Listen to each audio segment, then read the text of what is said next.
ভবিষ্যতে ডলার নিয়ে আমেরিকার দাদাগিরির দিন কি শেষ হবে? এই জো বাইডেনের মতো যে কেউ আসবে এবং ভারতের অর্থনীতিতে আঘাত হানবে, আর তারপর সেইটার চাপে পড়ে ভারতকে অনেক কিছু আমেরিকার কাছে নথি স্বীকার করতে হবে। এই ঘটনার কি দি এন্ড ঘটতে চলেছে? আর সেই লক্ষ্যেই মিশন গোল্ড শুরু করে দিয়েছেন নরেন্দ্র মোদী, যা নিয়ে গোটা বিশ্বে রীতিমতো শোরগোল পড়ে গেছে, এমনকি আমেরিকারও রাত্রে ঘুম উড়ে গেছে। ঠিক এমন সম্ভাবনার কথাই সামনে উঠে আসছে। এমনিতেই এখন কিন্তু উত্তাল পরিস্থিতি। একদিকে পৃথিবীর বিভিন্ন প্রান্তে যুদ্ধ চলছে, রাশিয়া ইউক্রেন বলুন, প্যালেস্তাইনদের বলুন, সিরিয়া বলুন, অনেক জায়গাতে অনেক কিছু ঘটনা ঘটছে। তার মাঝখানে ভারতের প্রতিবেশী দেশ বাংলাদেশ, সেখানেও কিন্তু অশান্ত উত্তপ্ত রাজনৈতিক পরিবেশ রয়েছে এবং যার আঁচ ভারতবর্ষ এসে পড়ছে। ফলে এই যুদ্ধকালীন জায়গা এবং সেখানে বিশ্ব পলিটিক্সে অনেক কিছু খুব দ্রুত চেঞ্জ হচ্ছে। আর এর মাঝখানেই হঠাৎ করে দেখা যাচ্ছে নরেন্দ্র মোদী এমন একটা সিদ্ধান্ত নিয়েছেন, যেটা নিয়ে গোটা বিশ্বেই কার্যত চর্চা হচ্ছে এবং হইচই হচ্ছে। সিদ্ধান্তটা কি? সিদ্ধান্তটা হচ্ছে তিনি হঠাৎ করেই টন টন সোনা কেনার শুরু করে দিয়েছেন। এবং শুধুমাত্র সোনা কেনাই নয়, ভারতের যে সোনা তার একটা বড় অংশ সবসময় ইংল্যান্ডের সেফ ভল্টে, মাটির নিচে 9টা ভল্টে সবসময় জমা থাকতো, সেইটাও ভারতবর্ষে নিয়ে আসা শুরু করে দিয়েছে। রেকর্ডকালীন সোনা সব সময়ের মধ্যে কেনা হচ্ছে। এবং এই এই সিদ্ধান্ত হঠাৎ করে নেওয়ার ফলেই কিন্তু রীতিমতো চর্চা হচ্ছে ভারতের আলটিমেট প্ল্যানটা কি। আর সেইখান থেকেই জিনিসটা আসছে যে তাহলে কি আলটিমেটলি দাদাগিরিটা আমেরিকার এবার শেষ হতে চলেছে, এবং সেই জায়গাটার সেই মিশনের কাজটাই কি নরেন্দ্র মোদী শুরু করে দিয়েছেন। দেখুন, যে রিপোর্টটা পাওয়া যাচ্ছে তাতে জানা যাচ্ছে যে জুন মাসে, শুধুমাত্র জুন মাসে 9.3 টন সোনা কিনেছে ভারতবর্ষ, যেটা গত 2 বছরের মধ্যে সর্বোচ্চ। হঠাৎ করে এত সোনা কেন কিনছে ভারত? 6 মাসে যদি দেখা যায়, অর্থাৎ 2024 যে ফার্স্ট হাফ আছে, সেই ফার্স্ট হাফটাই দেখা যাচ্ছে মোট 37.1 টন সোনা কিনেছে ভারত, যেটা গত 10 বছরের সর্বোচ্চ। 10 বছর তো নয়, অনেকে বলছেন 2013 সালের পরে এত পরিমাণ সোনা ভারতবর্ষ কোনোদিন কিন্তু কেনেনি।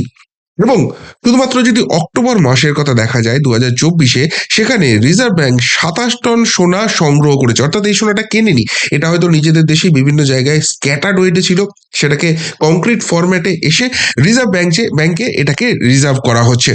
এবং যদি মার্চ 2024 দেখা যায়, সেই মার্চ 2024-এর হিসেব অনুযায়ী শোনা যাচ্ছে 822.73 টন সোনা ভারতবর্ষ মজুত করে নিয়েছে।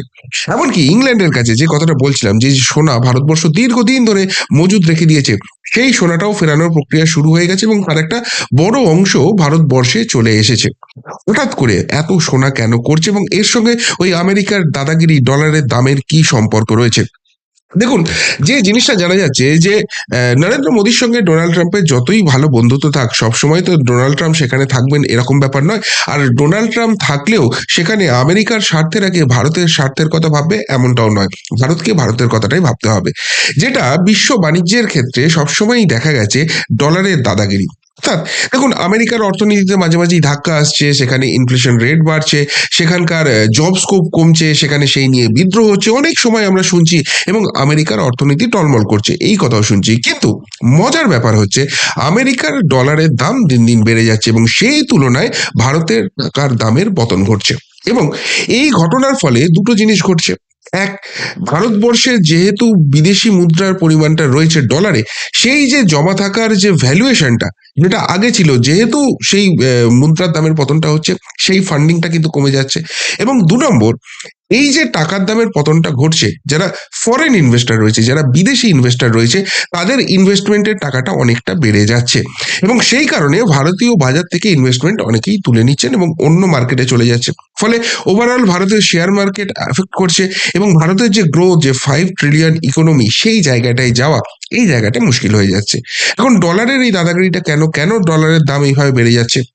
দেখুন, আমেরিকা এমন একটা সিস্টেম গোটা বিশ্বজুড়েই প্রায় চালু করে রেখে দিয়েছে, যেটা মারাত্মক। সেটা হচ্ছে, তোমার দেশের যে টাকাই হোক না কেন, প্রত্যেক দেশেরই তো নিজস্ব টাকা আছে। কিন্তু তুমি যখন ইন্টারন্যাশনাল ট্রেড করবে, অর্থাৎ তুমি যখন বহির্বিশ্বে কোনো বাণিজ্য করবে, সেইখানে যে পেমেন্টটা হবে, সেই পেমেন্টটা তোমাকে ইউএস ডলারের মাধ্যমে করতে হবে। অর্থাৎ এটা করে কি হচ্ছে, এটা করে দুটো জিনিস হচ্ছে, এক, ইউএস ডলারের চাহিদা এবং যোগান সবসময় মারাত্মক থাকছে, এবং দু নম্বর হচ্ছে আমেরিকার সেখানে কোনো রকম কোনো স্বার্থ নেই, কোনো রকম কোনো ব্যাপার নেই, কোনো যোগ নেই, কিন্তু তা সত্ত্বেও যেহেতু ট্রানজাকশনটা ইউএস ডলারে হচ্ছে, সুতরাং সেই জায়গা থেকে প্রফিট, লাভের যে ক্ষীরটা, সেটা আমেরিকা খেয়ে যাচ্ছে। অর্থাৎ ধরুন ভারতবর্ষ রাশিয়া থেকে তেল কিনবে, একটা বিশাল পরিমাণ টাকা প্রত্যেক বছর রাশিয়াকে ভারতবর্ষকে দিতে হবে। এখন যদি এটা ডলারে বিজনেস হয়, তাহলে সিস্টেমটা হচ্ছে ভারতীয় টাকাটা প্রথমে ডলারে কনভার্ট হবে, সেই কনভার্সনের সময় আমেরিকা একটা প্রফিট করে যাবে, আবার সেই ডলারটা পেমেন্ট হবে রাশিয়াকে, কিন্তু রাশিয়ার টাকা হচ্ছে রুবেল, সেই ডলার থেকে রুবেলে যখন কনভার্ট হবে তখন তার একটা পার্সেন্টেজ, একটা প্রফিট আমেরিকা খেয়ে যাবে। অর্থাৎ ব্যবসা করছে, বাণিজ্য করছে ভারত এবং রাশিয়া, দু দেশের টাকা যাচ্ছে, আমেরিকার সেখানে কোনো যোগ নেই, কিন্তু মাঝখান থেকে যেহেতু ডলার কনভার্সনের মাধ্যমে এই জিনিসটা হচ্ছে, দু দেশের টাকাই সেই জায়গায় চলে যাচ্ছে। এবার এই জিনিসটাকে স্টপ করার জন্য যতই আমেরিকা চোখ রাঙাক, ভারত কিন্তু এই সময়ের মধ্যে ভারতীয় রুপি এবং রুবেলের মধ্যেই বিজনেস করে। অর্থাৎ ভারত ইন্ডিয়ান রুপিতে পে করবে এবং সেটা রাশিয়াতে গিয়ে রুবেলে কনভার্ট হয়ে যাবে, দ্যাটস ইট। এই দুটো দেশের বাইরে অন্য কিছু নেই। আর এই জায়গাটা, এই দুদেশ করার ফলে অনেকেই এখন স্বপ্ন দেখতে শুরু করেছেন যে আমেরিকার এই ডলারের দাদাগিরি যদি থামানো না যায়, তাহলে কিন্তু আগামী দিনে ভারত রাশিয়া যে পদক্ষেপটা নিয়েছে সেটা বিভিন্ন দেশের মধ্যে হবে। এখন বিভিন্ন দেশের মধ্যে এই জিনিসটা চালু করাটা খুব চাপের আছে। সেই জন্য একটা একটা দাবি এসেছে। সেই দাবিটা হচ্ছে, ব্রাজিলের প্রেসিডেন্ট সম্প্রতি বলেছেন যে ব্রিক্স অন্তর্গত যে দেশগুলো রয়েছে, অর্থাৎ Brazil, Russia, India, China, south Africa, এই দেশগুলো নিজেদের মধ্যে একটা কমন টাকা তৈরি করুক। এরা বড় অর্থনীতির দেশ, এরা বড় ট্রানজাকশন করে এবং নিজেদের মধ্যেও প্রচুর ট্রানজাকশন করে। সুতরাং সেই টাকাটা যদি এই দেশগুলোর মধ্যে চালু হয়ে যায়, তাহলে যেটা সব থেকে লাভের ব্যাপার হবে যে ওই ডলারের দাদাগিরিটা মাঝখানে আর ঢুকবে না। ভারতের টাকা, ব্রাজিলের টাকা, রাশিয়ার টাকা, চায়নার টাকা, সাউথ আফ্রিকার টাকা সব সেম ভ্যালু, এবং সেই জায়গা থেকে যখন একে অপরের সঙ্গে বাণিজ্য করবে, ওই সেই সেম রুপিতেই পে করে দেবে। যেমন ইউরোপের ক্ষেত্রে ইউরো আছে, সেরকম এই ব্রিক্স দেশগুলো একটা ব্রিক্স কারেন্সি নিয়ে আসতে চায়, এটা ব্রাজিলের প্রেসিডেন্ট তুলে দিয়েছেন।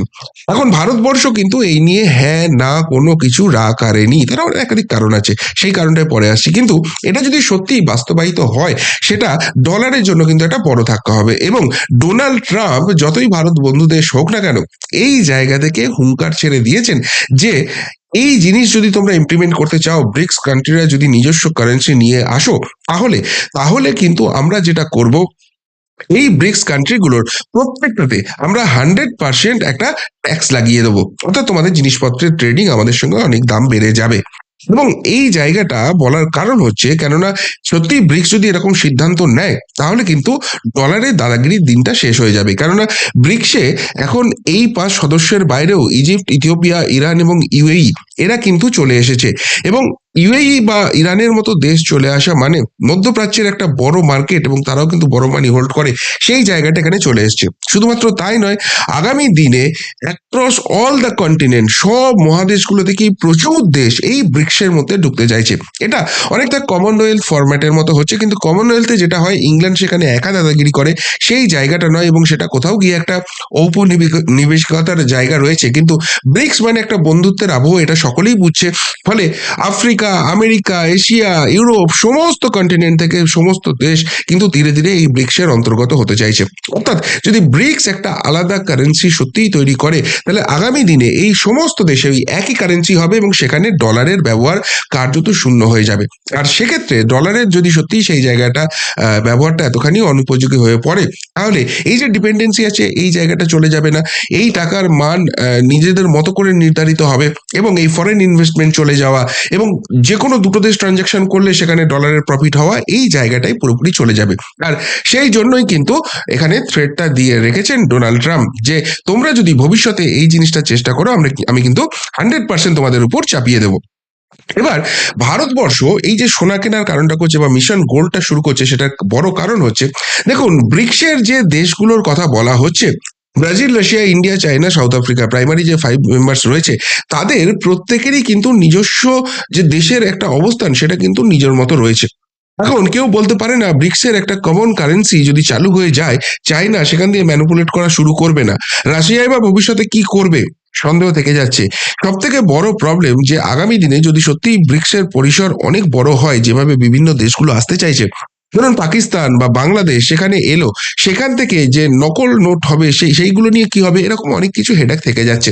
প্লাস যেহেতু ব্রিক্সের মধ্যে ভারত একটা অন্যতম গুরুত্বপূর্ণ শক্তি, যদি সত্যিই ব্রিক্স এরকম সিদ্ধান্ত নেয় সেক্ষেত্রে আমেরিকার সঙ্গে যে বন্ধুত্বের জায়গাটা আছে সেটাও টাল খাবে। সেই জন্য ভারতবর্ষ এই মুহূর্তে ব্রিক্স কারেন্সি নিয়ে আলাদা করে কিছু বলছে না, কিন্তু সত্যি ডলারের দাদাগিরিটাও কমানোর দরকার আছে। কেননা ভারতীয় মার্কেট এত কিছু করছে, সেখানে ভালো বিজনেস হচ্ছে, বিদেশি ইনভেস্টমেন্ট আসার সমস্ত রকম জায়গা আছে, শুধুমাত্র ডলারের দামটা ভারতীয় টাকার তুলনায় দিন দিন বেড়ে চলেছে, এবং সেই কারণে ভারতের ইকোনমিটা যে জাম্পটা, যে বুস্টটা দেওয়ার কথা, সেইটা দিতে পারছে না।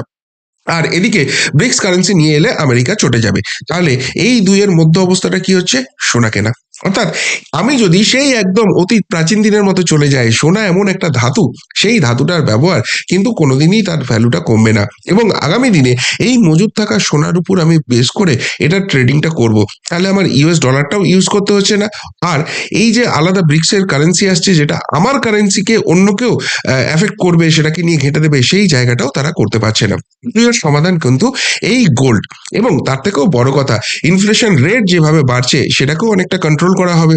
আর সব থেকে গুরুত্বপূর্ণ হচ্ছে, যেহেতু এরকম যুদ্ধকালীন পরিস্থিতি একটা তৈরি হচ্ছে, এবং কোথাও কোথাও গিয়ে একটা সম্ভাবনা আছে থার্ড ওয়ার্ল্ড ওয়ার শুরু হয়ে যেতে পারে, সেক্ষেত্রে সেক্ষেত্রে এই অন্য দেশের টাকার দামের উপর আমার দেশের টাকা নির্ভর করা মানে সেই জায়গাটা অনেকটাই আমার ডিপেন্ডেন্সি সেই দেশটার সঙ্গে বন্ধুত্ব করার বাধ্যবাধকতার জায়গায় চলে যাবে। কিন্তু সোনা যদি আমার হাতে থাকে, যেই ক্ষমতায় আসুক, যেই জিতুক, আমি যুদ্ধে ইনভলভ হই না হই, আমাকে কিন্তু টাচ করার মতো কেউ থাকবে না, এবং সেই যুদ্ধকালীন পরিস্থিতিতেও এই গোল্ড ইউজ করে আমি কিন্তু আমার ইকোনমিকে চাঙ্গা রাখতে পারবো, অন্য দেশের সঙ্গে ট্রেডটাকে বজায় রাখতে পারবো। আর তাই ভারতবর্ষ তাদের জমা থাকা সোনা অন্য দেশ সেগুলো যেরকম ফিরিয়ে নিচ্ছে, অন্য দেশ থেকে প্রচুর পরিমাণ সোনা কিনছে, এবং দেশের মধ্যেও যে স্ক্যাটার্ড ওয়েতে গোল্ডটা রয়েছে সেটাকেও কিন্তু রিজার্ভ ব্যাংকে প্রিজার্ভ করা স্টার্ট করে দিয়েছে। আর এই তিনের সংমিশ্রণে নরেন্দ্র মোদী যখন মিশন গোল্ড শুরু করে দিয়েছেন, সেটা নিঃসন্দেহে আমেরিকা তো বটেই, পৃথিবীর অন্যান্য দেশকেও কিন্তু চমকে দিচ্ছে যে ভারতের স্ট্র্যাটেজিটা কি হচ্ছে, এবং ভারত যদি সত্যিই এই স্ট্র্যাটেজিতে সাকসেসফুল হয়, আগামী দিনে ডলারের সঙ্গে পাঙ্গা নেওয়া তো বটেই, অন্যান্য কারেন্সিকেও রীতিমতো চাপে ফেলে দেবে। আর তাই শুধুমাত্র রাজনৈতিক যুদ্ধ নয়, কূটনৈতিক যুদ্ধ, এবং বিশ্বে যে গ্লোবাল লিডার হওয়ার, 5 ট্রিলিয়ন ইকোনমি হওয়ার স্বপ্ন নরেন্দ্র মোদী দেখছেন, সেই জায়গাটা শুধু স্বপ্নের জায়গায় নেই, সেটাকে বাস্তবায়ন করার জন্য তিনি কিন্তু বাস্তবের মাটিতে নেমে একাধিক প্রকল্প করছেন, এবং তার সব থেকে বড় এক্সাম্পল কিন্তু এই সোনা কেনা, যা গোটা বিশ্বে এখন কিন্তু একটা চর্চার বিষয় হয়ে যাচ্ছে। কি মনে হয়, সত্যি এই মিশন গোল্ড শেষ পর্যন্ত সাকসেসফুল হবে? ডলারের দাদাগিরি কমাতে পারবে ভারত, এবং ডলার বিহীন একটা সাম্রাজ্য, এবং সেটা যদি সত্যিই করতে পারে, ভারতীয় টাকা, ভারতীয় অর্থনীতি যে জায়গাটায় যাওয়ার স্বপ্ন দেখছে সেটা অ্যাচিভ করতে পারবে? নরেন্দ্র মোদীর মাস্টার প্ল্যান কি সেটাই, নাকি এত কিছু ঢক্কানিনাদ করে আলটিমেটলি আমেরিকা দাদাগিরির কাছে সেই মাথা নত করতেই হবে, আলটিমেটলি সাকসেসটা পাওয়া যাবে না? তো ওটা অবশ্যই কমেন্ট বক্সে কমেন্ট করে জানাবেন।